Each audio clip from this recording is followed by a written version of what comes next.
Imagine a door to complete freedom, to abounding opportunity, and to greater personal happiness and satisfaction.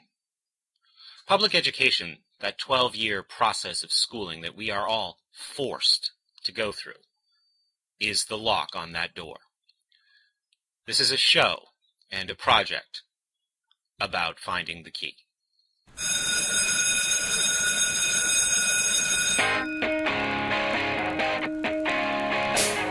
Put me in a special school, 'cause I am such a fool, and I don't need a single book to teach me how to read. Who needs stupid books? They are for petty crooks, and I will learn by studying the lessons in my dreams. So turn off the TV, 'cause that's what others see. Hey there, and welcome to the Introduction to School Sucks podcast, a show about the end of public education. First of all, in this quick installment, who am I? Why am I here? What am I doing? Well, perhaps the best place to begin is with an explanation of the show's title, School Sucks, and the show's subtitle, The End of Public Education. The first part, School Sucks, is probably the most common adolescent phrase that I've heard to describe feelings about public education. It was actually inspired by an online student petition entitled School Sucks Ass. I think it had like 3,000 or 4,000 signatures. And it's really so common. If you enter the phrase school sucks into a search on Google or YouTube or Facebook, I think you'd be surprised with how many things get returned to you. But it's far more powerful than just a synopsis of the feelings about a public education that young people have. But hold that thought for a minute. Now, the show's subtitle, The End of Public Education, carries two meanings. First, end refers to a goal, as in the means to an end. We'll explore the true intentions behind the public education system, which unfortunately for all of those who participated in it, had very little to do with real education. Sorry. There's substantial evidence that the system's failure to provide real education is no accident.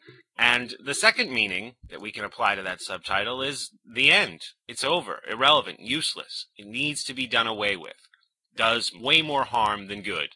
It actually does no real significant good, especially when you compare any benefits to the damages and the costs.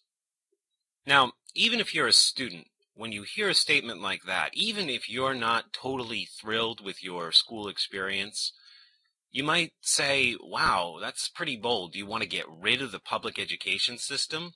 And a lot of questions might come up, and that's good. I'm not a classroom teacher anymore, so now I actually encourage people to question me. But before we go any further, I think it's worth pointing out that the public education system that we all experience in America actually has its roots in another education system that was conceived over 150 years ago in the militaristic and oppressive Prussian Empire in Europe. It was transplanted from Prussia to America in the middle of the 19th century, virtually unchanged. The goal of the system in Prussia was to take individual minds and mold them into compliant workers and citizens and obedient foot soldiers who would follow directions and worship authority. Of course, the system also was designed to provide training for America's huge manufacturing economy during the Industrial Revolution. Now, most jobs in America at that time required people to sit for 8 hours at an assembly line and perform simple tasks. So basically, they just sat in one place unless they needed to move to a different place for a different job function, and they followed simple directions. So school was designed to replicate this factory experience.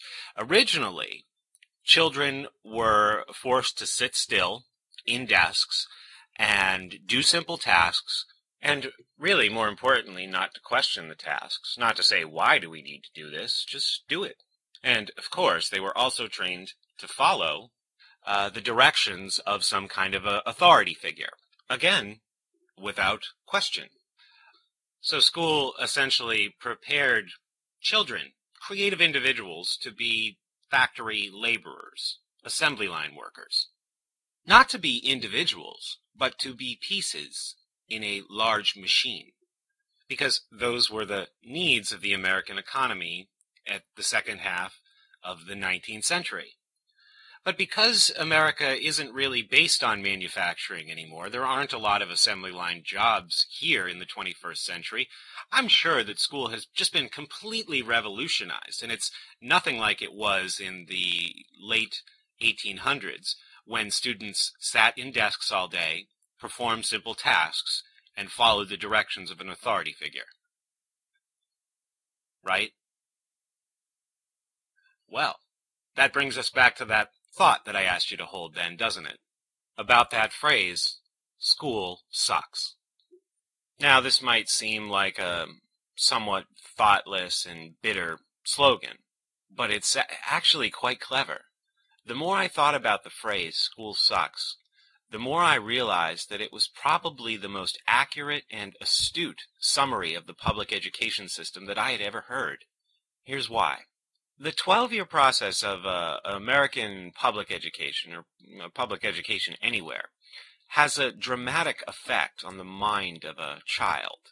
When we first enter school at age 5 or 6, many of our best personal attributes are already firmly in place. We are curious, innovative, unique, creative, and hopeful in ways that many people are rarely able to replicate throughout the rest of their lives.